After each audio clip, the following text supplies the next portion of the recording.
Hola, les habla el doctor Matías Castillo Bendaño y en esta oportunidad vamos a revisar el tema evaluación primaria.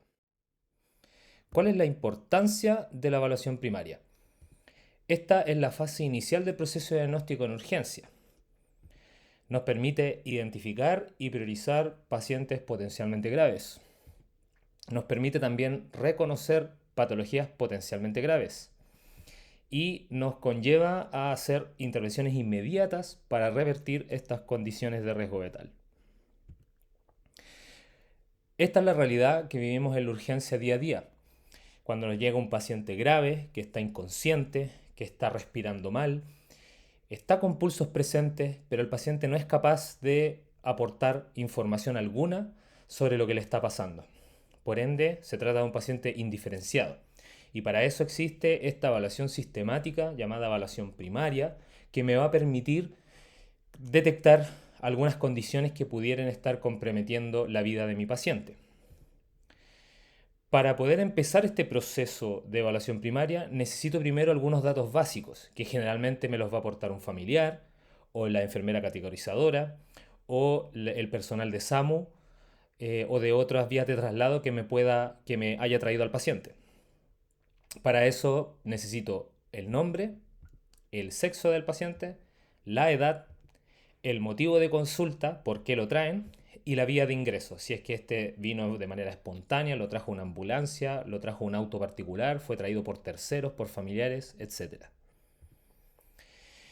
Y lo primero que vamos a ver antes de comenzar la evaluación primaria es el aspecto general. Esto nos da una visión general como información rápida sobre el estado de salud del paciente. Muchas veces no es lo mismo ver a un paciente sentado en la camilla conversando tranquilamente con nosotros que prácticamente desplomado en la camilla, inconsciente y que no aporte información. ¿Ya? También podemos ver en algunos casos un paciente que está con dolor, lo podemos ver diaforético, inquieto, o un paciente con dolor abdominal va a estar totalmente quieto en la camilla con un abdomen en tabla y eso se puede ver al aspecto general, solo mirando al paciente. Podemos ver algunos signos de enfermedad grave, como la piel pálida, la sudoración excesiva, como lo que les contaba, la respiración dificultosa, livideces que se pudieran ver a simple vista. Y también podemos al tiro observar el nivel de conciencia del paciente. Entonces estos serían los tres principales aspectos que vamos a evaluar en lo que se llama la evaluación del aspecto general. También es súper importante, aunque va incluido muchas veces dentro de la evaluación primaria, en lo personal a mí me gusta pedirle a mi personal que monitorice al paciente de inmediato y que le tomen los signos vitales. Recordar que los signos vitales en urgencia son 7. Primero la presión arterial, la frecuencia cardíaca, la frecuencia respiratoria, la saturación de oxígeno, la temperatura, el hemoglucotest. No olvidar esto como un signo vital. Hay que tomárselo a todos los pacientes graves e indiferenciados que lleguen a un box de urgencia. Y el EVA, que también me va a servir para una evaluación de gravedad en muchos casos. La escala visual análoga del dolor. Vamos a revisar ahora la evaluación sistemática y las intervenciones primarias de este llamado ABCDE de la urgencia. La letra A hace referencia a la vía aérea y la columna cervical. Vamos a evaluar principalmente tres ejes en esta parte de la evaluación primaria. Primero la permeabilidad, lo cual se puede evidenciar a través del habla, la presencia de estridor o de cuerpo extraño en la vía aérea. No olvidar que algunos pacientes usan prótesis dentales, esas se deben considerar como cuerpos extraños al momento de intervenir la vía aérea. La protección de la vía aérea, la capacidad de manejar sus secreciones, de deglutir, de toser, etcétera, que principalmente lo vamos a ver a través del manejo de las secreciones propias del paciente. Si un paciente está hablando y no le escuchamos secreciones ni al respirar ni al hablar, es muy probable que está protegiendo perfectamente su vía aérea. Pero otro paciente en donde lo escuchamos respirar ruidosamente, que se escucha un burbujeo en el fondo de la garganta, ese paciente probablemente no está deglutiendo, no tiene reflejos protectores y por ende perdió su capacidad de protección de vía aérea. Y por último vamos a revisar si es que hay una lesión que compromete la vía aérea. Y esta puede ser cualquier lesión que esté de las clavículas hacia arriba. Así que considerar siempre compromiso de vía aérea cuando veamos algún trauma penetrante a este nivel. Intervenciones que pudiésemos hacer en la letra A, en la vía aérea. Lo más básico, que generalmente lo hacemos con todo paciente, es la posición. Muchas veces basta con colocar al paciente, a un paciente que no está tan gravemente enfermo, lo podemos sentar a 30 grados y con eso basta con una buena posición para respirar, para permeabilizar la vía aérea. Pero en otras ocasiones, en pacientes más graves, vamos a tener que ocupar la famosa posición de olfateo, que es la que sale en la foto. Y que vamos a ahondar más en eso en la clase de vía aérea. Pero consiste en elevar la cabeza aproximadamente 20-30 grados, colocando la cara, como dice la frase, paralela al cielo, oído al esternón, y con esta manera podemos alinear los ejes de la vía aérea, ¿ya? Es decir, la cara totalmente horizontal con respecto a la camilla y tratando de alinear el oído, el conducto auditivo externo con el esternón del paciente. De esa manera logro una buena alineación y una buena permeabilidad de la vía aérea. En algunos casos, principalmente pacientes que están inconscientes y que perdieron su capacidad de protección de vía aérea, puedo ocupar dispositivos para permeabilizar, como es la cánula Mayo o cánulas orofaringeas en algunos casos. A este punto voy a pensar si es que este paciente tiene probabilidades de haber padecido un trauma o derechamente viene politraumatizado o con trauma cervical o encefálico. Así que es necesario en estos casos inmovilizar la columna cervical para protegerla de cualquier lesión neurológica permanente. Recordar retirar cuerpos extraños, sobre todo prótesis dentales removibles que pueda tener mi paciente, porque me van a obstaculizar el manejo de la vía aérea. Puedo ocupar la aspiración para retirar todo tipo de secreciones. En este punto le puedo instalar oxigenoterapia al paciente, ¿ya? No esperar a auscultar al paciente o a revisar su ventilación para hacer algo tan básico como pudiese ser la administración de oxígeno. Y por eso es importante la evaluación del aspecto general, porque si yo veo a mi paciente con dificultad respiratoria, no necesito evaluar el intercambio gaseoso con la saturación de oxígeno, que es una medición absolutamente indirecta, para comenzar una oxigenoterapia de manera empírica, por decirlo de alguna manera. Y finalmente, decidir si voy a necesitar un manejo avanzado de esta vía aérea, como la intubación orotraqueal, instalación de mascarilla, o máscara, mejor dicho, máscara laringea avanzada, o derechamente una vía aérea quirúrgica. La B se refiere a la evaluación de la respiración. Y también acá vamos a evaluar principalmente 4 ejes. Primero la mecánica, en donde evaluamos a la inspección el patrón respiratorio, la frecuencia respiratoria y el uso de musculatura accesoria. El intercambio gaseoso, que lo medimos indirectamente a través de la saturación de oxígeno. Recordar que es indirecto, por ende que el paciente esté desaturando no necesariamente significa que hay un mal intercambio gaseoso. Esto se puede ver afectado por las condiciones climáticas, por la perfusión del paciente, por posibles hipotermias o fiebre, etc. Puedo ver otro signo indirecto que es la cianosis, por lo tanto hay que hacer una evaluación crítica del intercambio gaseoso al momento de evaluar la B en la evaluación primaria. La auscultación, que me va a permitir evaluar la simetría de la entrada de aire a ambos pulmones y evaluar si es que hay ruidos agregados que me orienten hacia alguna posible causa de riesgo vital de una dificultad respiratoria. Y finalmente evalúo si hay lesiones en el tórax, a la simple inspección. Lo mismo que hacemos en la vía aérea, ahora buscamos en el tórax para ver si puede haber compromiso de la capacidad pulmonar o de la capacidad respiratoria de la caja torácica.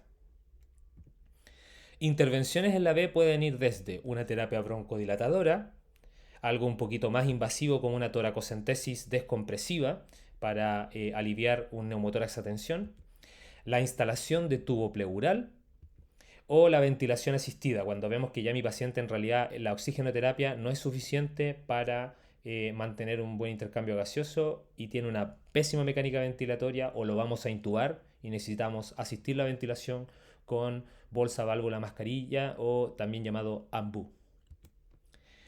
La C se refiere a la evaluación de la circulación.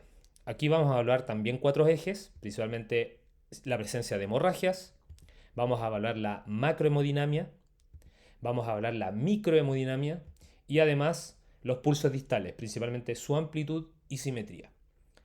Y aquí me quiero detener un poco en la evaluación de posibles hemorragias, ¿ya? Existen ciertos puntos donde yo voy a buscar dirigidamente presencia de hemorragias, la mayoría de ellas a través del ultrasonido clínico, lo cual no va a ser tema de esta clase, lo vamos a ver en una clase aparte, pero como mnemotecnia para el trabajo cognitivo en el reanimador, recordar las 5 P, que son los 5 sitios más importantes donde yo voy a encontrar hemorragias exsanguinantes.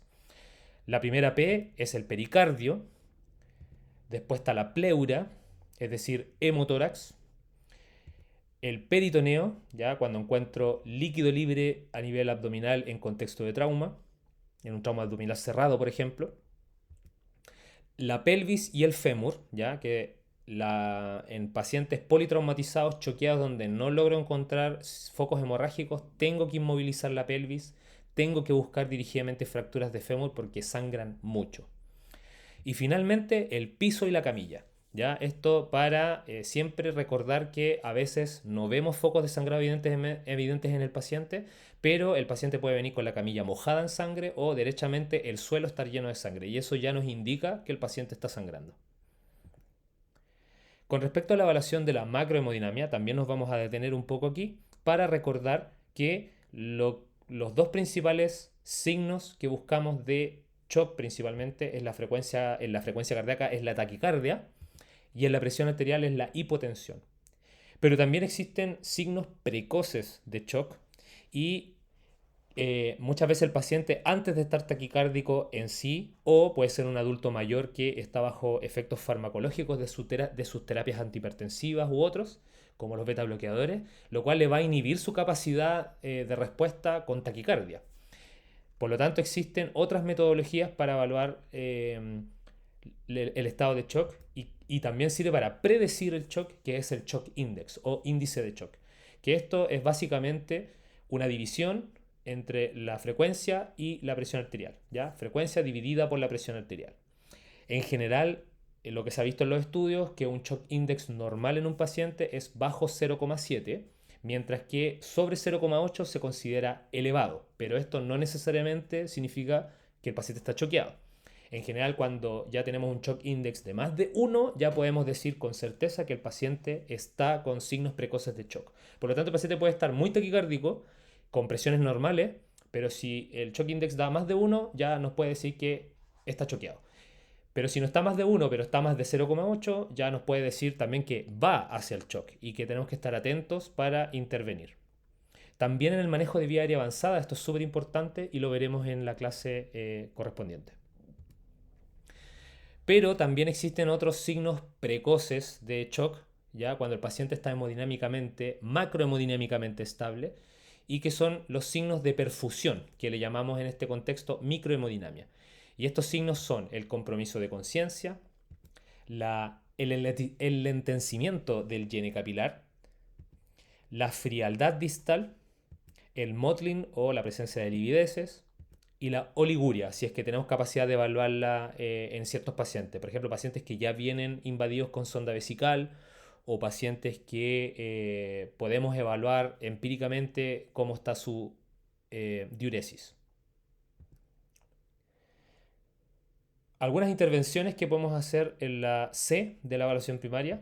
Bueno, lo primero es realizar hemostasia. Esto puede ser a nivel mecánico, comprimiendo hemorragias con apósitos, o instrumental, cuando se hace necesario clampear o suturar vasos sanguíneos que están sangrando. Y puede ser farmacológica en algunos contextos de trauma cerrado, como es el trauma abdominal cerrado y el trauma pélvico, donde yo puedo administrar ácido tranexámico como un protrombótico para estimular la coagulación y ojalá inhibir la hemorragia. La instalación de vía venosa periférica, que es algo básico en todo paciente grave que llega al reanimador, para poder administrar medicamentos y fluidos de manera óptima y lo más pronto posible. Monitorizar al paciente y tomar sus signos vitales si es que no lo he hecho a este punto y observar el trazado electrocardiográfico. También podemos tomar electrocardiograma en este punto si es que lo consideramos importante y que se debe hacer con prontitud, sin por supuesto retrasar otras intervenciones que sean relevantes para el caso. La administración de fluidos, la administración de hemoderivados en algunos contextos y también debemos considerar la reversión de la anticoagulación en algunos casos. La D se refiere al déficit neurológico y nunca olvides el hemoglucotest, ¿ya? Por lo tanto, a este punto, si es que no has tomado todos los signos vitales, debes preguntarte, ¿tomé el hemoglucotest? Mejor le tomo un hemoglucotest si es que me olvidé, ¿ya? También vamos a evaluar la conciencia. Esto te incluye muchas veces la evaluación de la calidad del lenguaje, las pupilas, si es que están simétricas, si hay midriasis unilateral o si hay miosis uni o bilateral, y la motricidad de las cuatro extremidades, observando principalmente la fuerza, la capacidad de vencer la gravedad, la simetría de estos movimientos. Intervenciones en la D pueden ser la reposición de glucosa cuando encontramos una hipoglicemia con el hemoglucotest, la decisión de una neuroimagen urgente. Esto va a ser de vital importancia principalmente cuando sospechamos un accidente cerebrovascular y estamos pensando en terapia de reperfusión. Y por último, la hiperventilación y o la administración de solución hiperosmolar cuando vemos signos de herniación cerebral, que esto es principalmente en contexto de trauma cráneoencefálico.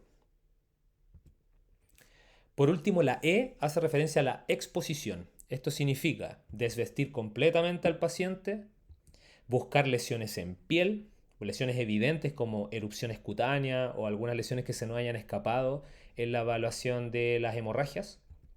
Lesiones ocultas. Recordar que hay ciertos sitios que son difíciles de ver a simple vista, así que hay que buscarlos dirigidamente en ciertos contextos clínicos, como por ejemplo las axilas, los pliegues, el periné. También podemos darnos cuenta de ciertos olores a este punto, por ejemplo el hálito cetónico, el hálito alcohólico, el hálito urémico, que nos puede, una herida infectada con mal olor, es que no, en algunos contextos clínicos también nos puede orientar hacia alguna causa de importancia del compromiso de mi paciente. Y finalmente voy a evaluar la temperatura central si no lo he hecho anteriormente, ¿ya? Es decir, tomar el termómetro y tomarle la temperatura axilar si es posible. Con respecto a las lesiones ocultas, les coloco estas imágenes para recordar los pliegues, las axilas, el periné y acordarse que el paciente es tridimensional. Por lo tanto, hay que darle vuelta y buscar lesiones en el dorso, en los glúteos, interglúteos, etc. Algunas intervenciones en la E: asegurar la eutermia, que esto puede ser abrigar a un paciente que esté hipotérmico o administrar antipiréticos en un paciente que está febril. Puedo administrar analgesia. Esto es una intervención importante en el caso del paciente que está con mucho dolor y que coopera poco con la evaluación debido a su dolor. ¿Ya? Es importante calmar el dolor o cualquier otro síntoma, la verdad, que sea molesto, como pueden ser los vómitos. ¿Ya? Así que considerar la analgesia y quizás la administración de un antiemético en algunos casos en la evaluación primaria, porque me va a facilitar la evaluación secundaria después. Y otros que quizás no hice anteriormente, como es la evaluación con ultrasonido clínico, que lo vamos a ver en una clase aparte, o la evaluación electrocardiográfica. Ahora sí, tomar un electrocardiograma de 12 derivadas si lo considero pertinente. Recordar, así como todo score médico que existe y que vamos a ver durante este módulo de urgencia, y como toda secuencia o sistema de evaluación, lo primero, lo que prima es el ser criterioso, ¿ya? Y intervenir de inmediato, ¿ya? Ser criterioso significa que no voy a dejar de evaluar, por ejemplo, una dificultad respiratoria importante si veo que evidentemente el paciente me está hablando y tiene su vía aérea permeable. Puedo ir dirigidamente a evaluar su dificultad respiratoria asumiendo que su vía aérea está indemne, ¿ya?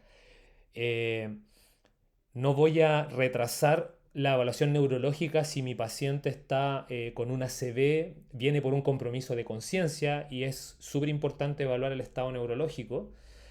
No voy a retrasar esa evaluación neurológica si tomando un electro en la evaluación de la C de la evaluación primaria. ¿Ya? Hay que ser criterioso.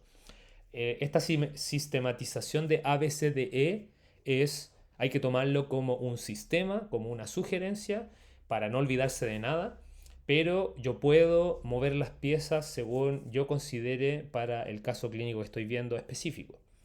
Y recordar que apenas encuentre alguna condición de riesgo vital, debo intervenirla y tratarla de inmediato.